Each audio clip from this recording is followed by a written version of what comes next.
I mostly read public domain books here on Glenn Reads Books to You, and they were written a long time ago, so they're usually racist, or sexist, or bigoted, but in there somewhere is a story, and that's why those stories are famous.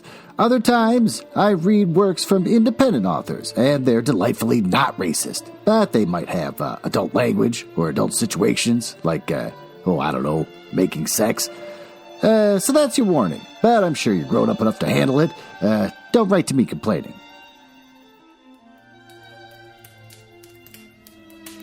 Can't believe I'm still burping it, for Christ's sake. I'm just trying to sit here and enjoy my... Oh, son of a...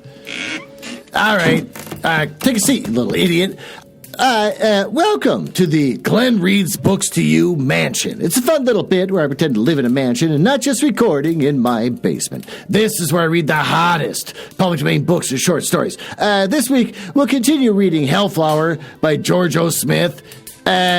I was just reflecting on the fact that I ate earlier at the Cadillac Ranch in the Mall of America, which is some kind of restaurant/bar that it's got a theme of country, because it's got a riding bull in it for no reason, and it's country, but it's also rock and roll. There's a bunch of pictures of like Aerosmith on the walls, and then like the whole place is just full of booths, which makes you think, oh, is this like a place that serves ribs? Nope, doesn't serve ribs. It serves average food like a hamburger or a chicken sandwich. But I was sitting there earlier just wondering, what the hell is this place? I look over. For no reason, on the ceiling, there's like parts of it are painted, so it looks like clouds and a blue sky with like lights highlighting it. It's like, why is that there? And you look over and there's like a chandelier made of like deer antlers. Like, why is that there? And you look over and someone's riding the riding bull. I'm like, why are they riding that? What is the theme of this restaurant? It's basically like as if the person was saying like, I want to open a restaurant, and they hired someone to like design it for them, and they go, first of all, nothing but booths. No tables, no chairs, just booths. All booths everywhere. Beyond that, I like rock and roll. What do you think? And they're like, sure. Hey, do you like country? Oh, yeah, sure. Oh, also, it's supposed to be a Cadillac Ranch, so Cadillac's involved. There's like a part of a car on the ceiling. And like on the other side, part of the room, there's like hubcaps, but then all the rest is like country western music and like a riding bull and then like a antler thing, and none of it makes any sense. Also, every booth has like a lamp from IKEA posted there, and I literally can't wrap my head around, like, this person probably said, here, I'm going to put on this table every possible choice you could make for a restaurant, and then the owner of who's going to make the restaurant goes, I'll take all of it, and then passes their hands slowly across all of it, and they just go, okay, and it's the best they could do. It makes no sense. Also, like the ceilings, the parts that aren't painted like to be clouds with lights, it's kind of like going into the Cheesecake Factory, where everything's like 1990s beige on the walls and ceiling. The place doesn't make any sense. But if you go to the Mall of America, go to Cadillac Ranch and just get confused. Also, the food is weirdly not that bad. It's not fantastic. You don't go there and be like, oh my God, you got to have the hamburger from Cadillac Ranch. The food is surprisingly better than you thought it would be, even though the environment is horseshit. They also have TVs. Oh, thank God for the grandfather clock telling me to shut up. And we can go to the library to read the rest of this book. But yeah, they got TVs that just play music videos. It makes no sense. Like, I watched REM 4 times. All right, let's go downstairs.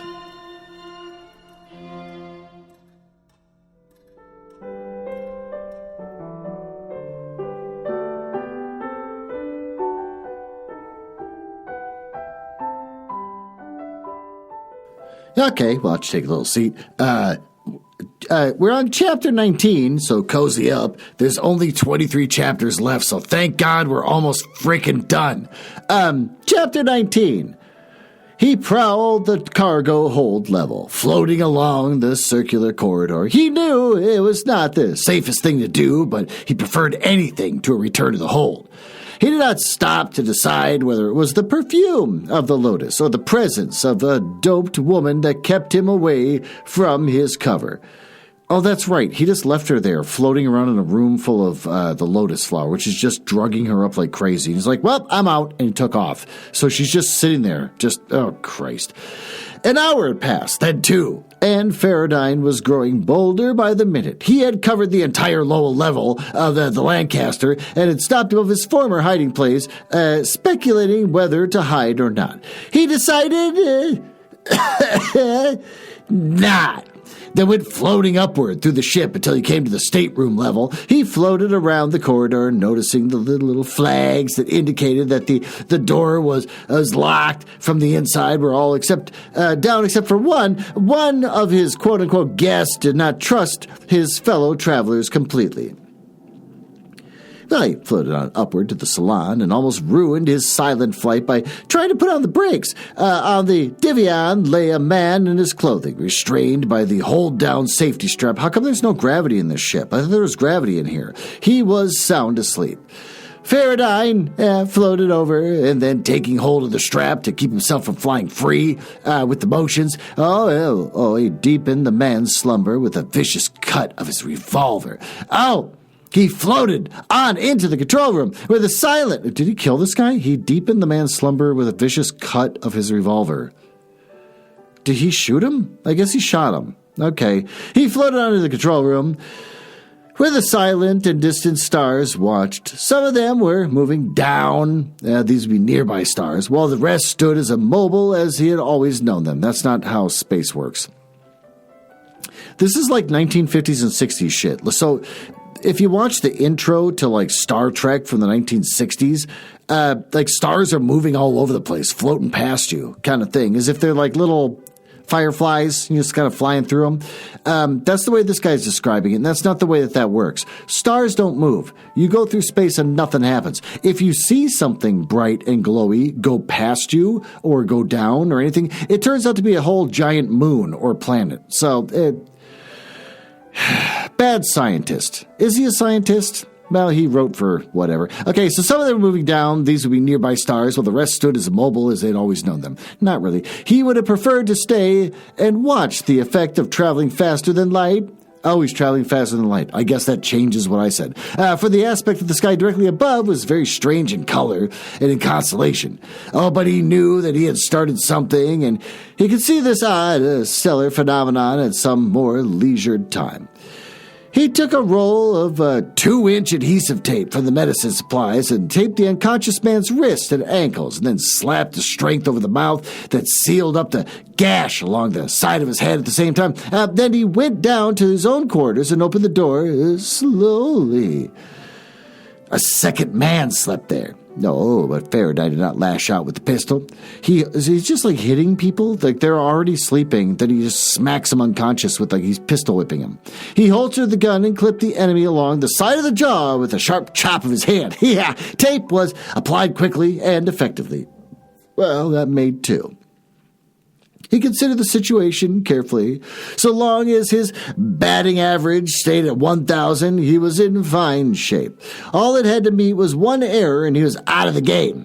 Baseball references. His chances were not too good, but they were helped by the fact that he was an unknown enemy among them. This was some sort of undeclared war, but the Lancaster could hardly have been termed a warship. Says there were no space battles to fight. Yeah. Well, the ship ran itself, and there was nothing to watch. So they did what all spacemen do. They slept. If he could catch them one by one, ... that's 4 dots. Normally it's 3. He opened the stateroom 1. That was empty. And that put a different light on things. Maybe this is not a fully loaded transport. Maybe it was just the average cargo haul with only a couple of passengers. He opened the stateroom 2 and found it empty. That sort of proved it. He opened the stateroom 3 and found a man asleep in the bunk. The enemy was stirring as Faraday scanned the room. He moved just as Faraday hastily launched himself across the cabin. Haste ruined his aim, so that his down-slashing hand... Is he doing karate chops?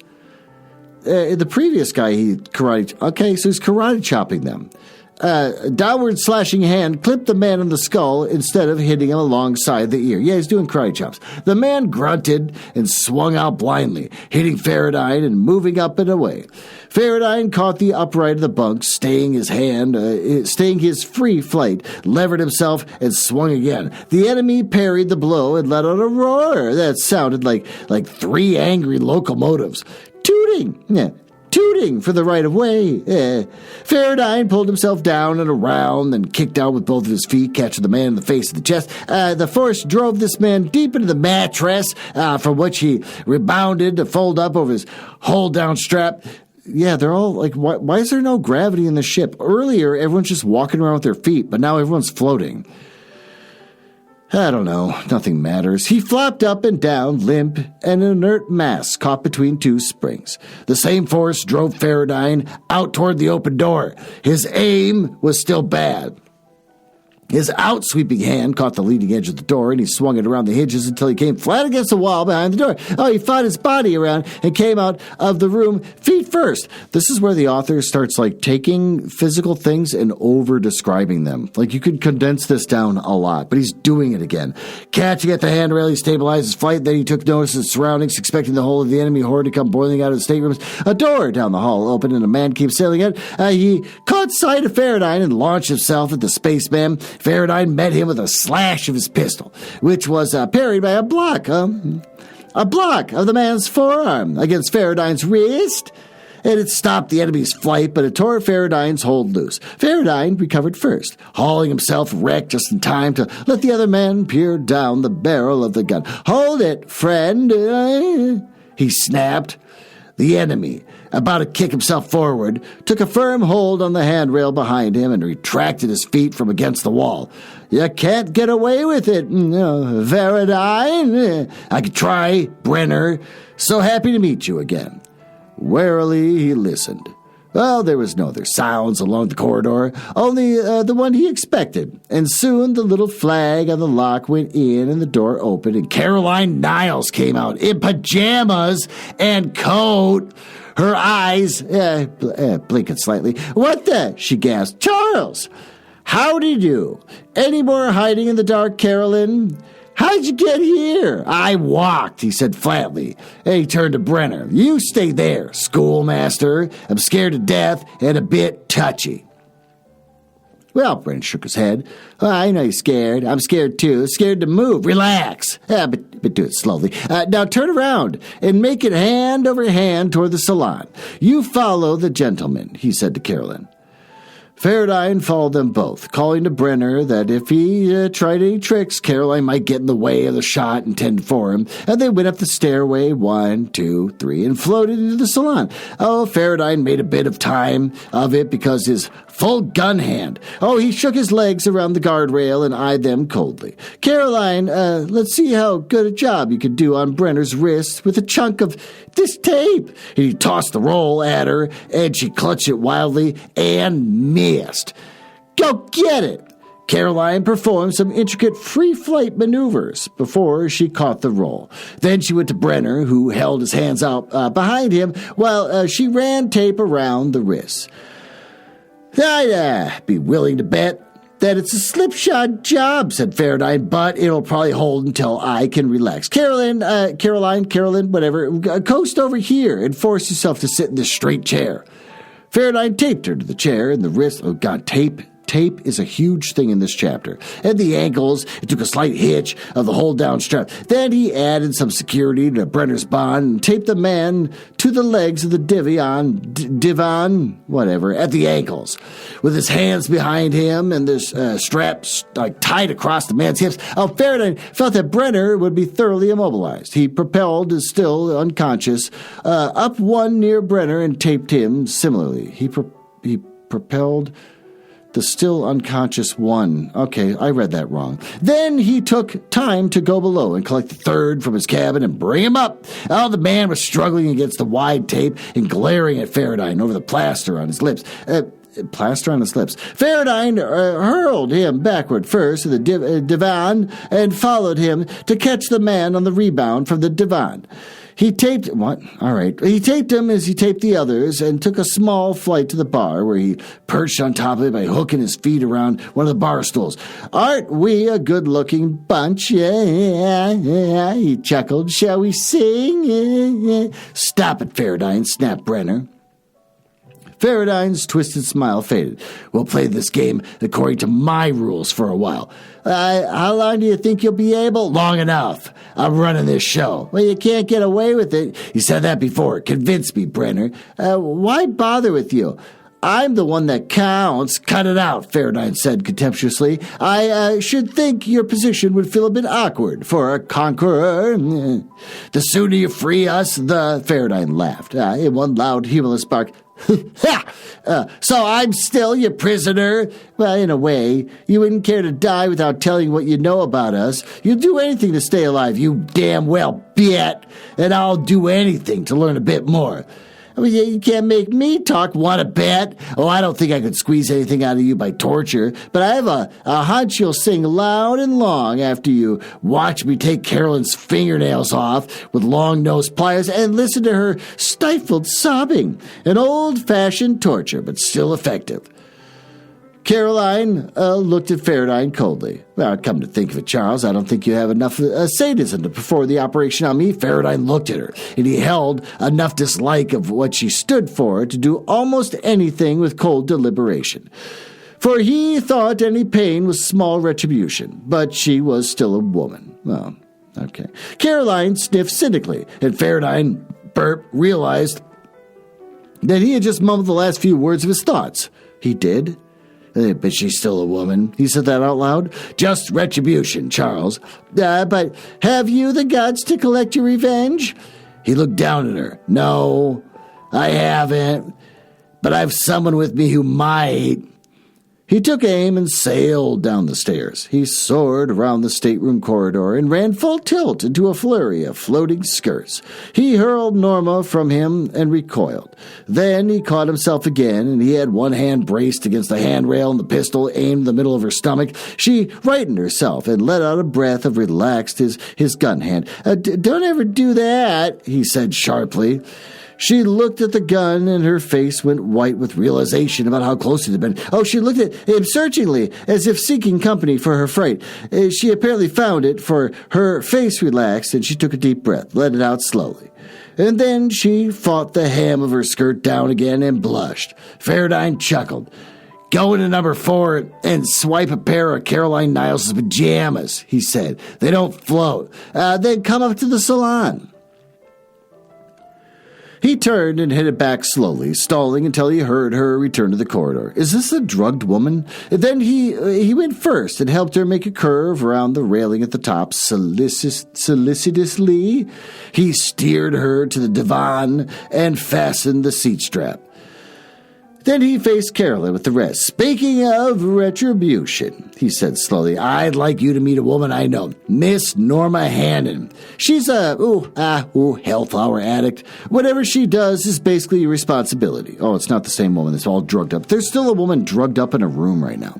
And he said directly to Carolyn, you have me fairly well pegged. I couldn't do it, but I think Miss Hannon might enjoy a bit of emotional binge with people who fed her the first Hellflower and caused the death of her brother. Faradine turned and sailed across the room to Norma's side. I kind of hate the visuals of this. Everyone's just like darting back and forth like fish across this whole scene. He reached out quietly and removed the love lotus from Norma's hair, then recrossed the room to hurl it into the disposal chute. Just sit there quietly until the effects of that thing wear off, he told her. I'm going to take a tour of inspection of the Guga, and they installed a makeshift, and I'll be back when they decide to answer questions. Faradine dived down the stairway again. He had no idea how long it might take, especially after Norma had been literally sleeping in a smothering room full of things for hours. Oh, so this is the drugged woman. Okay, it's been a week since I read the last chapters. So good, he's got a drugged up woman who's just sitting there and I was like, I need you to torture people. And she's all drugged up. How long does a drug last? If you take heroin, it lasts for like 6 hours. What is he doing with this person? Whatever. It's like, she'll probably fuck it up. She'll probably like giggle and like ruin it or fall asleep. I don't know. Whatever. Probably long enough for them to all get the whim whams just thinking about it, he concluded. He conned every stateroom on his way down. He was reasonably certain that the ruckus would have awakened them all, but he wanted to make sure that there's no one in them that was lying doggo until he could make his bid. They were all empty. So Faraday went on down in Lancaster, checking the supply rooms, the galley, and the workshop, the other cargo lock, and the storage room. He looked into the inspection cubbies and the wiring hatches until he had covered every nook and cranny that was large enough to contain a human being. The ship was clean. He stopped one board to eye the 4 metal cases bolted to the floor and discovered that the gentleman who had occupied the place when he and Norma tried to hide had put nuts on the bolt ends and run the cables neatly below deck so they no longer trailed. He went up, then all the way. Any talk? He asked brightly as he soared through the salon. I hate the darting back and forth like minnows. Faraday, you can't do this, snapped Brenner. Who, me? Asked Faraday in mock surprise. Well, I'm not doing anything. Norma was still sitting in her seat on the divan.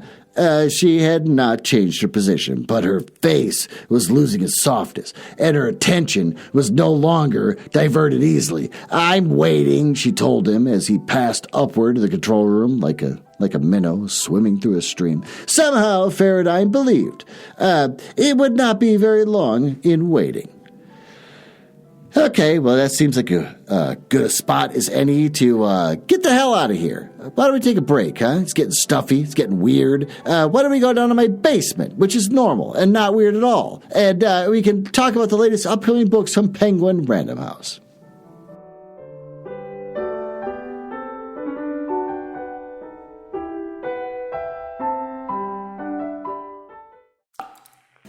I'm coming. Oh, there you are. You beat me to it. Ah, you little scamp. You're here in my basement, sitting in that folding chair underneath that naked light bulb. Well, I stand here now with this naked light bulb and play my guitar for you and tell you about the latest upcoming Penguin Random House books. This is normal and not weird. It's fine. You're in my basement. It's a little wet.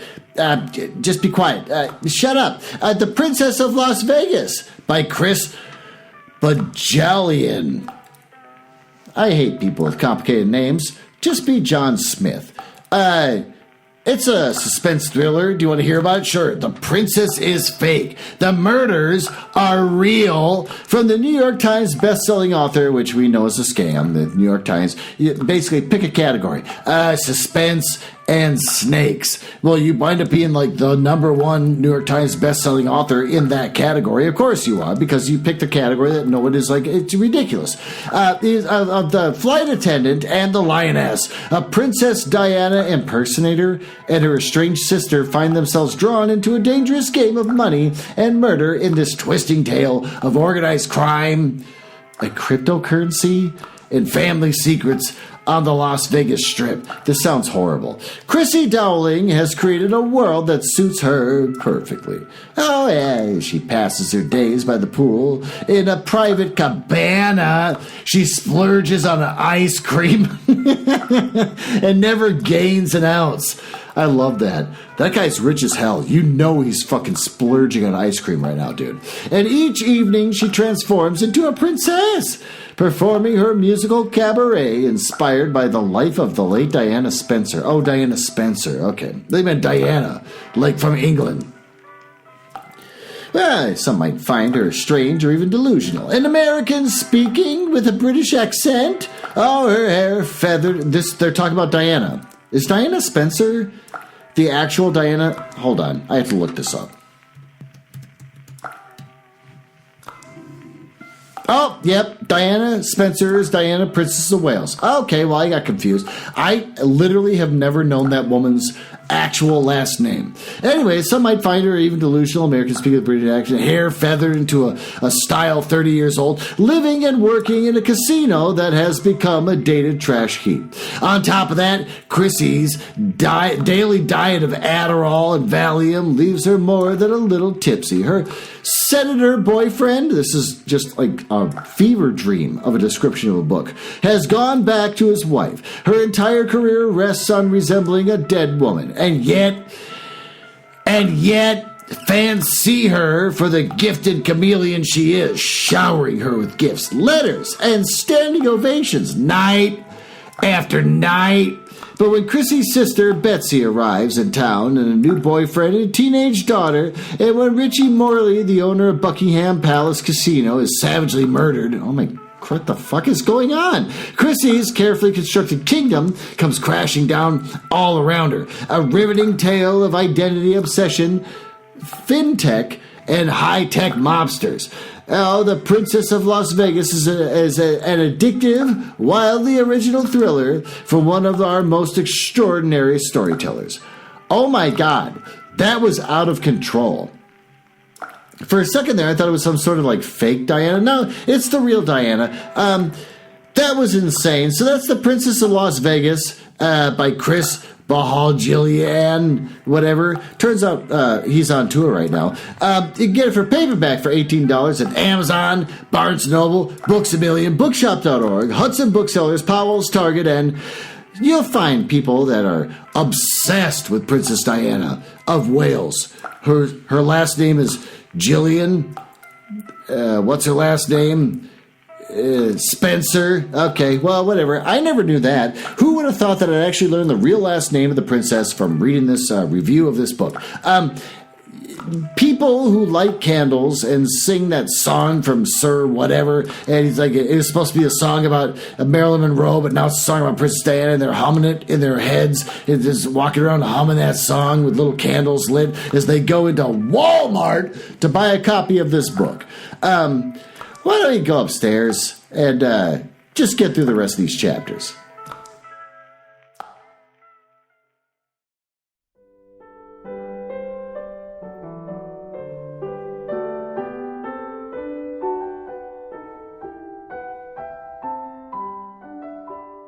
Well, there you go. Why don't you take a seat? That last chapter was really divan-focused, and so I'm pretty sure it's a couch, so I had to go look it up. And yes, a divan is a long, low sofa without a back or arms, typically placed against a wall. So this author thought it was important to make sure there's a divan in the scene and that everyone's flying around and dealing with it, because that's what good writing is all about. Chapter 20. Faradine paid no attention to the oddness of the sky because it could tell him nothing. And he had more interesting things to inspect. The little, auxiliary. Oh my God, I had a stroke. Panel was gone. The controls had been incorporated in the main panel, neatly as if they had been always there, in such a way as to make any but a completely critical inspection pass them over. They blended with the other myriad controls so that only the pilot of the ship would be able to find them.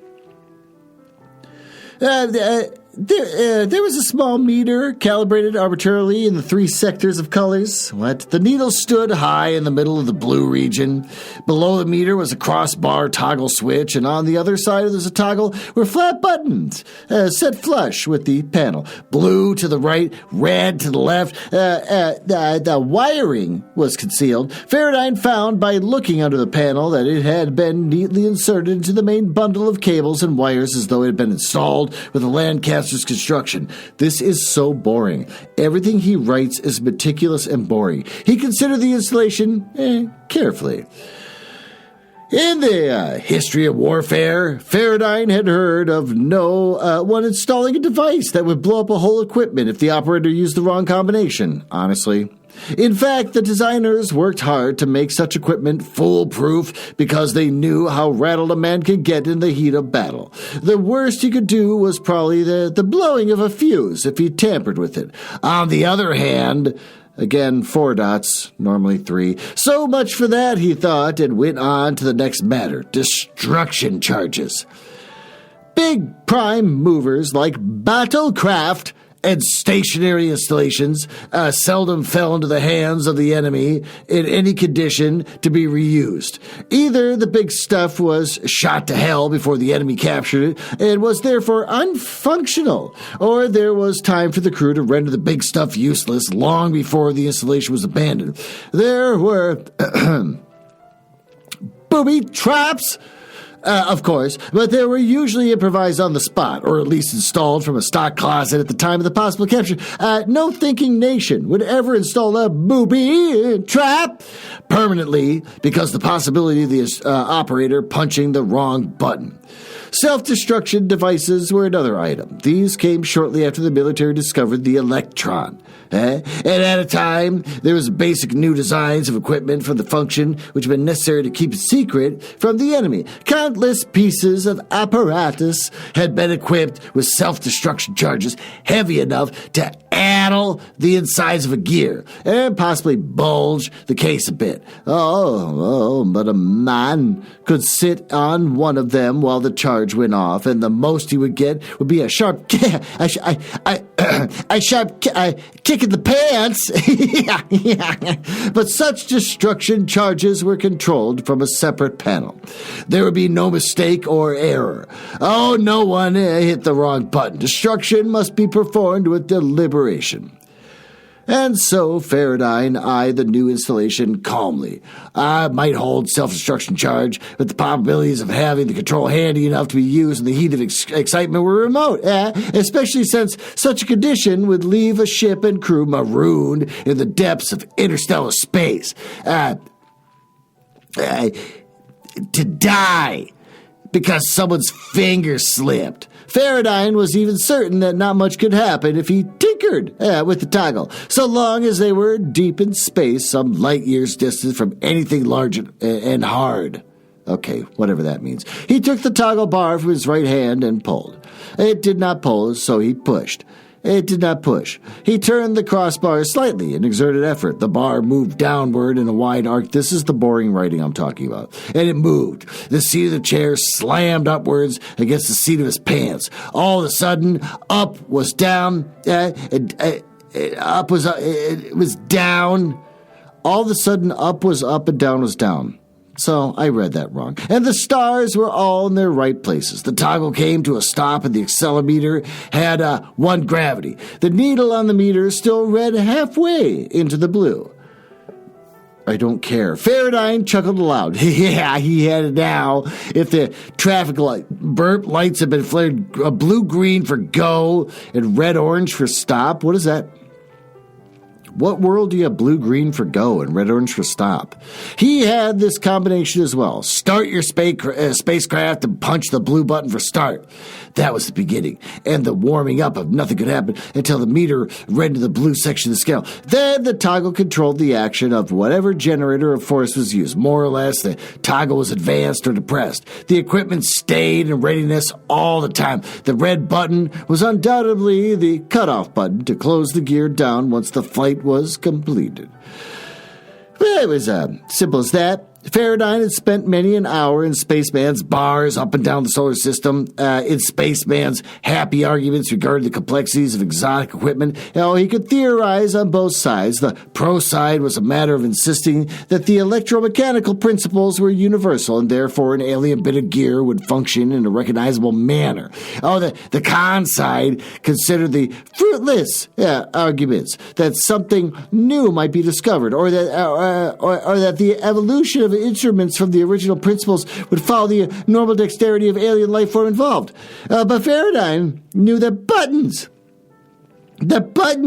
are buttons, and therefore meant to be pushed, not pulled. And similarly, de-arsenal, okay, I'm not going to spell that out. That's just a weird word. Had invented the same kind of galvanometer as Yurga Thrib, I don't care. On Vega, I hate this. He's devolving into making up like words and names. I hate sci-fi from the 50s. With a moving coil between the poles of a magnet. And just because one race was right-handed, oh boy, and on the other left, the principle did not change. Then, being of a practical frame of mind, Faraday forgot the subject and began to wander about his position and what he was going to do about it. And he squinted into the point of drive telescope and caught sight of a tiny yellow star of the crosshairs. And that must be Sol. Oh, distant, small, and far weaker than Sol had seen from Pluto. It was a true stellar point from here. Then he looked through the point of departure periscope and automatically cut the drive so that the flare would not blind him. Behind was the constellation of Lyra, and on the crosshairs was another star of no particular consequence, no more important than Sol. Oh, he got out the spaceman's star catalog and opened it to Lyra, and among the listings were the number of the F, G, and K classifications. Those are numbers. The number of the FG and Clay classification. I hate this. One of them, about 27 light years from Sol, was listed from the right position in the constellation. Faraday grunted. It meant nothing to him. It was merely Lyra. The sound of a whimper cut. He thought he remembered the possibilities of seeing a salon. He waited and he snapped from the intercom and listened and wondered whether he could sit there and let Norma go to work on Caroline. Man's inhumanity to man was pale and seemed significant to the affair. The continued the animal ferocity of a woman about to settle up for a long-standing account with another woman. Charles, come down here. Let's take this mad woman away, said Caroline. Faraday sauntered down the stairs. Norma stood before the bound Caroline. Her eyes were glassy, her face cold. In one hand, she held a small bottle of acid from Faraday's workshop, in the other a small pointed brush. As she came down the stairs, Norma dipped the brush in the acid and approached Caroline, holding the brush as she would a pencil. This is getting fucking weird. Faraday held her hand. Wait, he said. I've been spending this entire book thinking that sexual assault is going to happen, and I'm ready to drop it. As soon as it happens, I'm dropping it. Not going to finish reading it. I'm moving on from this book. But now I have to deal with someone that's going to do acid damage to someone's face with a brush. I didn't expect that from this book at all. Norma looked at him with a trace of anger in her eyes. Don't stop me, she said. I'm going to write Hellflower across that alabaster forehead, among other words. Oh, God. Faraday shuddered. His imagination had stopped working at the point of removing fingernails and applying lighted cigarettes to the skin. Now it leapt forward again, and he could see the outcome of this assault upon the woman's pride and beauty. A formerly flawless skin covered with scarred tissue, lettering of accusals, viciousness, and probably lewdness. Take her away, said Caroline. There's no point in this. Why not? You ready to talk? Well, I'll talk. I'll talk because you will never get a chance to use it. You'll talk, and I'll take my chances on that. Give me the works. Norma struggled a bit. Please, Faraday. Maybe later, he said soothingly. Sit down now and wait. Angrily, Norma turned and headed for the divan. God, this divan. It's the center of everything happening in all these chapters. He turned to Caroline. What the hell is going on? Why? Well, this is war, she said. Like hell it's war. This is backstabbing. And I'll be at war as soon as we can fight back. Well, it's war, she repeated. Let it go at that. The process should not be unfamiliar to you. You've done it yourself time and again. First, you weaken the enemy by undermining his resources, lowering his resistance, and by turning the efforts forward, advancement against some stumbling block. And then, I presume that doping the woman of a race is right and honorable practice, sneered Faraday. Yeah, it's better than dropping a mercurite bomb. Face the fact, Charles. We got to interstellar space first and met another people as racially jealous as we are. We could have made a landing openly. But if we had, the warfare that you're threatening would have been here and done with long ago. And there would be nothing left, either of our people, but smoldering planets that mark their meeting place of two stellar peoples. You can say the same knowledge, but no soul, and the barest notion of how this doodad in the hold can permit us to travel faster than light. Carolyn looked at him with pity. I'll tell you what should happen. He said, I'll greet with the cheers and invite us in long enough to steal your warp generator. You trade us your medical and science for our chemistry and your electronics for our gravities. And then you meet us face to face to prove to ourselves that even though you got a second place start, you could move faster and hit harder than we could. You carry us war with us and we carry war with you. And it would be cause and effect to attack the retaliation with a bit vicious with the people that we've been planting in Mercury at the same time that we are. And then, as I say, the next interstellar race to visit the section of the sky would find radioactive remains in two cultures. I didn't know because our people would come to the same stock. He looked at her cynically. Is that so? Where I come from, it takes 3 people to sing trio. Carolyn, how do you explain that? Oh, that's a recessive mutation. Oh, all right, he snapped. So you've justified your own actions to yourself. Of course, everyone's self-justified. You justify the doping of our race by calling it better than meeting us face to face.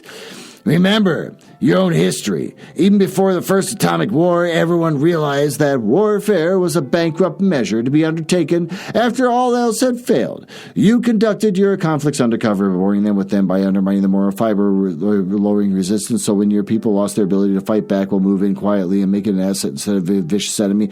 Ultimately, a ruined structure must be rebuilt completely before it's any use. Got it all figured out, haven't you? Sneered Faraday. All except for a few of us that happen to catch on. And then what? If we don't exactly cotton to the idea.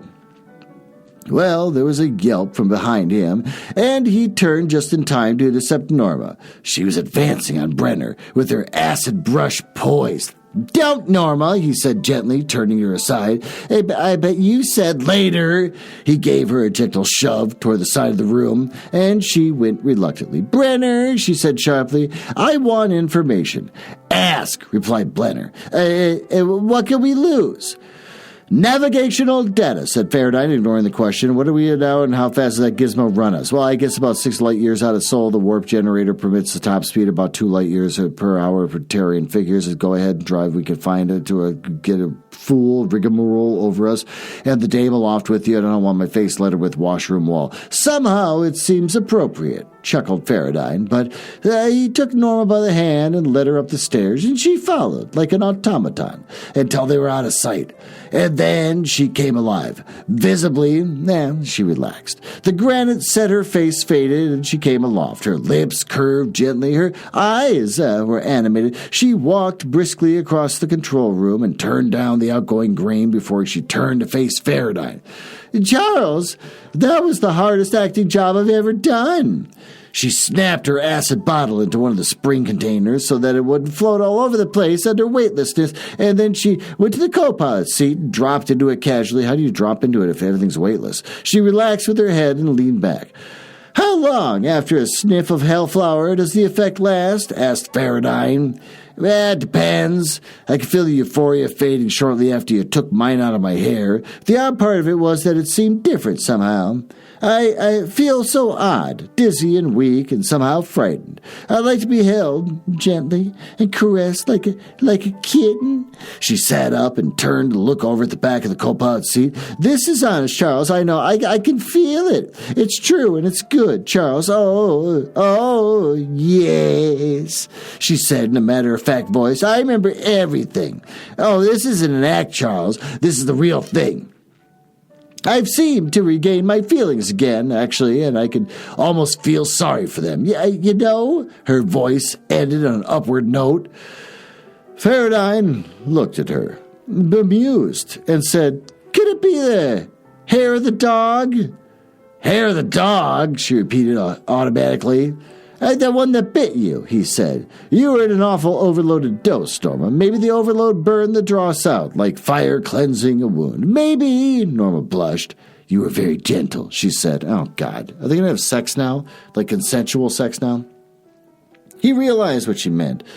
He recalled the stories he had heard of sophisticates who had taken the Hellflowers to heighten the emotional thrill of a symphony or a dinner, of men who had enough love for their women to let them plumb the depths of emotion without using the exhilarant as the cold means to a crude end. stop trying to make this sound like it's something you can, it's okay. I hate this book. He had been with her through her emotional binge, and he had seen her through it quietly. The fact that he had not wanted her, in fact repulsed her, and it helped. Oh, he had not been burned by piling passion atop a heightened emotional response. He looked into her eyes critically, and they were alive and soft and... Could it be that overdose of the same devilish stuff could cure the effects of its own? What? How do you feel? Did he ever look into talk to a doctor? How do drugs work? How do you feel? He asked gently. Weak, washed out. But I can go on and on, she said confidently. She didn't look it, but maybe she could, he thought. Excitement would carry a person through a lot of trials. Oh, he looked at her again and understood that he was right. She could go on and on until the strain was over, and then she would probably come completely unglued for some time. Faradine put out a hand and stroked her cheek. Oh, she sighed against his hand and moved her head from side to side. Oh, she reached up and pulled his face down to kiss him on the lips. Oh, no. Is she drugged up still? She is, isn't she? Hair of the dog or whatever. It was brief but warmly satisfying. Oh, can I stop reading this book now? She laid back in the co-pilot's seat, relaxed. It's all there again, she said dreamily.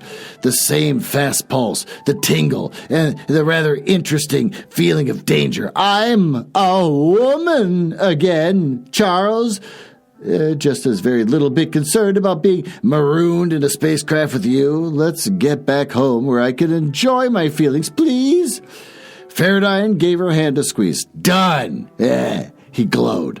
Silently, he wondered whether she were really cured. He looked at her and at the glow in her eyes and the blush on her face, and he hoped so. Oh, God. He slipped over the back of the pilot's seat and pushed down hard on the toggle bar. And the weightlessness came, and then the compressed springs of the seats tossed them up against the restraining straps. And from below there came a moan. What? But beside him, Norma relaxed in full confidence and watched him work the controls with interest. 2 light years an hour. Faradine ran the Lancaster for exactly 3 hours, and then he cut the superdrive together, and they inspected the heavens and found a brilliant yellow star in their quarter. Faradine turned the ship and faced it without pushing the toggle up and down. The star reappeared without change, and he kept his eye at the point of light telescope and raised the toggle slowly. Sol changed color, racing toward the blue and the violet first, and then he turned to a dull red and rising through the spectrum again until it came violet once more, and it came through another spectrum change, and it started to increase in size. Whatever caused the phenomenon could not be explained by Faradine. Perhaps no living Solon physicist until many years of research brought forth a theory. But, regardless of the theories to come, Saul grew in size like a toy balloon hitched to a high-pressure airline until his flare frightened the pilot. Oh, he shoved the toggle down, and Saul winked back into the familiar disk of a blinding sun about the size of seen from Mars. Faradine oriented himself with his knowledge of common celestial navigation, consulted the spaceman's emphasis, and stared at a large unwinking spot. Home, he said. 2 light years an hour. Faradine went to the computer and made some calculations. He returned and pointed the Lancaster Terror and flickered up and toggle up and down, counting off a few seconds of the drive. Saul whiffed past, changing his color as his position changed in the Astrodome. And when Faradine drove the toggle down, Terror was a distant disk in the sky above them. Faradine turned the outgoing gain on the intercom. Terror dead ahead, he called to the prisoners below. Still want to bet? Brenner growled. You got your bit. It's our lives against yours. Done! Don't try to collect too soon, snapped Brenner. You're not leading the squadron of space bombers yet. Faradine picked up his throat whistle and put it in his mouth and worked it back against his tongue and said, The hell you say, Brenner. The result was a humming, whining, groaning travesty. Okay, well, thank God that's done. That's like the worst stuff I ever read. Why don't we go down to the smoking room and have a cigarette and talk about what the hell we just read?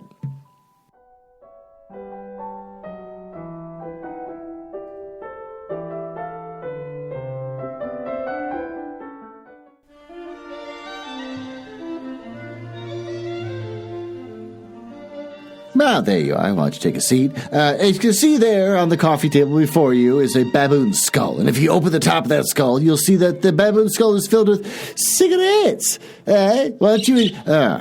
That's my wife's birds. Cigarettes, go ahead and have one. There's nothing to say about the chapters you read. It's dumb. This book is not good, and I keep getting closer thinking like, oh my God, I can stop reading this. But at this point, I've got 3 chapters left. Should I stop reading with 3 chapters left? But no, the sexual assault hasn't happened yet like I thought Burp was gonna, so fine, I'm gonna keep reading. And once I finish this, I can finally reformat my dumb show so I hate it less. We live in a new world, don't we? Trump is going to be taking office pretty soon. He's going to be the president of the United States for a second time, which I'll shut up. But he's immediately surrounded himself with people that are embarrassing, all the most embarrassing people. And one of them is Elon Musk, a guy who is not even from here. He's from South Africa. So he's like this guy from another country who comes to America, which I found out, I guess, is supposed to be like he came here illegally. He's not supposed to like be here. I don't know. There's a lot of stuff in the news. You don't know what to trust. So maybe that's not even real. But, and then he like just buys up companies and claims that he invented them, and he's just a dumb person with his parents' money, a lot like Trump. So he started a Department of Government Efficiency with Vivek Ramaswamy, which are 2 very dumb people that suddenly have a place in our government. All right, fine, this is our future. Like, I gotta stop caring so much. Like, literally more than half the people in America voted for Trump, so this is the future. I can't complain about it. This is just what they want. So stop getting angry. And I'm not angry anymore, and now I'm just kind of like depressed as I keep watching the headlines. But the thing is, I'm on Blue Sky. I cut off all social media, so I'm like, I just don't want to see what's happening. I don't want to get worked into a lather. I'll do Blue Sky. With Blue Sky, you can filter the shit out of everything, so you can just like see what you want to see.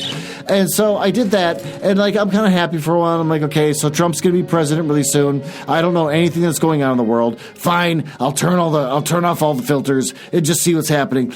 Elon Musk started the Department of Government Efficiency, which I only recently realized spells out Doge, D-O-G-E. So Dogecoin, because Elon loves Doge for whatever reason, and he can't shut up about it. And I was like, oh man, am I dumb for not knowing that? Or am I, like, why do I have to be aware of that? Why do I have to be aware that somebody in our government would make a new department that seems vague as hell, which almost means nothing, like government efficiency, and then I have to be aware that, like, he might be, like, making it a joke about Dogecoin for Bitcoin or whatever. I'm like, God damn it. Like, I literally live in a world right now that if I don't know what the inside joke is for some Republican right-wing whatever, then I'm the idiot. Even though I shouldn't have to. It's our government. It should be boring, and it should be like whatever. So if this guy is now got a role in our government, then whatever. I hope it's not bad. But it's like a department that we never heard of. It doesn't mean anything, and it spells out Doge, like Dogecoin. And that's the world we live in now. Just morons running around doing dumb shit, and I'm supposed to pay attention so I don't get tricked. I hate all of this. I'm probably going to get put in a camp for saying all this, but the point is, now Elon is focusing on Germany because Germany's got its own right-wing problem where they're going to have an election pretty soon that was kind of cheated, kind of made happen earlier than it was supposed to, and they, so they're dealing with, like, everyone in Germany is scared of that. Like, oh my God, they pushed the election up further than it should be. And oh my God, are we going to wind up having our own, like, Trump thing happening? And this is going to be terrifying. And all of a sudden, Elon gets involved. Once Elon gets involved, apparently this right-wing government in Germany is going to win too. He did it with Trump. I don't know. Elon is terrible. So anyways, I learned that, like, the other day and thought, am I stupid for not knowing that he made a department as a joke for his Bitcoin that he loves so much? Or am I just a normal person that shouldn't have to know about this shit. So anyways, there's that.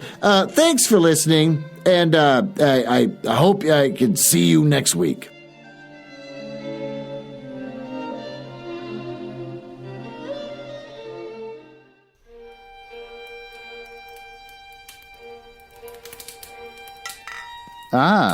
Well, it appears you found me in the part of the podcast I hate the most, where I tell you all about the places on the internet where you can find me. You can tell I hate this because of the sound effects making it sound like a stormy night in the drawing room of the damned. Now, are you cool? I like cool people. It's the reason why I got involved in this business to begin with, just to meet cool people, not losers. So if you're cool, feel free to go over to my website, nuzzlehouse.com. But if you go there, you get to hear some of the other stuff that I and my wife work on, like the Radio Mystery Theater show, where we try to recreate the same show that used to be on in the 70s, but they don't make any episodes anymore. So we make our own, and we just steal all their commercials. And also Just Day in the Curious Mind. We made a Christmas album. If you go to our link tree, you can see that we made a Christmas album. It's the first thing we did after getting married, which I think everyone should do when they get married, is start talking about the Christmas album they're going to make. And since I think you might be cool, you can always just email me directly. glenn.nuzzles@gmail.com. But don't email if you're a nerdlinger or a dork. Now, back to business. I can't believe I drank all of them already. There's got to be one left.